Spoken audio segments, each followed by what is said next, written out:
Hi, my name is Shaquila Johnson. This is my presentation for Module 10.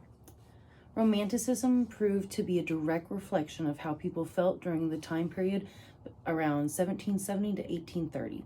The world was filled with chaos after the era of the Enlightenment, and people were feeling the consequences from the lack of order among societies. Romanticism has 8 major characteristics that help to define its style, whether it be within music or in literature. The first characteristic is self-explanatory, as the provocation of passion and feeling. The second characteristic is individualism. This particular trait can also be found in the Enlightenment, but the intentions differ from Romanticism. Individualism can either mean knowing things for yourself in regards to the Enlightenment, or being able to feel and experience sensational things for yourself in regards to Romanticism. The third characteristic is having an anti-authoritative perspective, or showing strong dislike of being told what to do. The fourth characteristic of Romanticism is to trust the 5 senses and deem them important and noteworthy. The fifth characteristic is the love of fantasy and the exotic.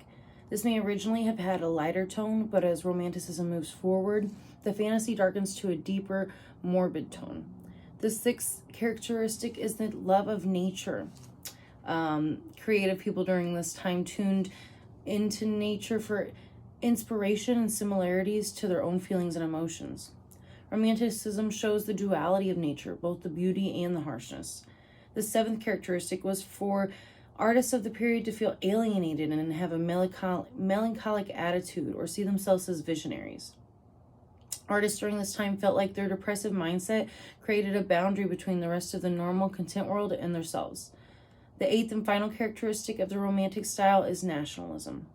Romantic artists often felt drawn to be outspoken about national or political events and movements occurring within their time period.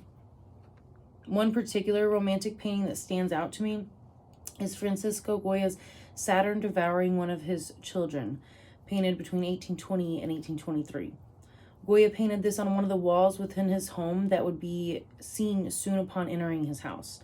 Within this Greek mythology-inspired painting, Saturn, the Greek Kronos, is shown with the head of his child in his mouth, consuming and devouring him.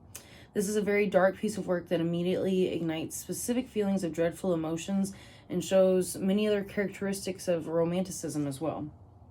Along with igniting a passionate response emotionally, this piece shows a lot of individualism because it forces you to question and assess your initial emotional response to the drama scene in this work of art. It may also fall under the freedom category because Saturn's actions indicate that he's seeking reassurance that his future will not be compromised.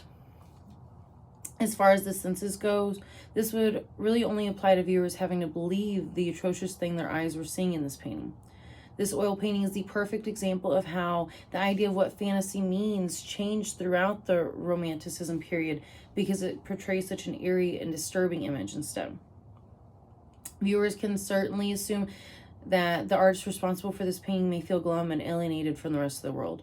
Goya leaves a searing image imprinted in the viewer's mind, and his work has inspired other forms of media as well.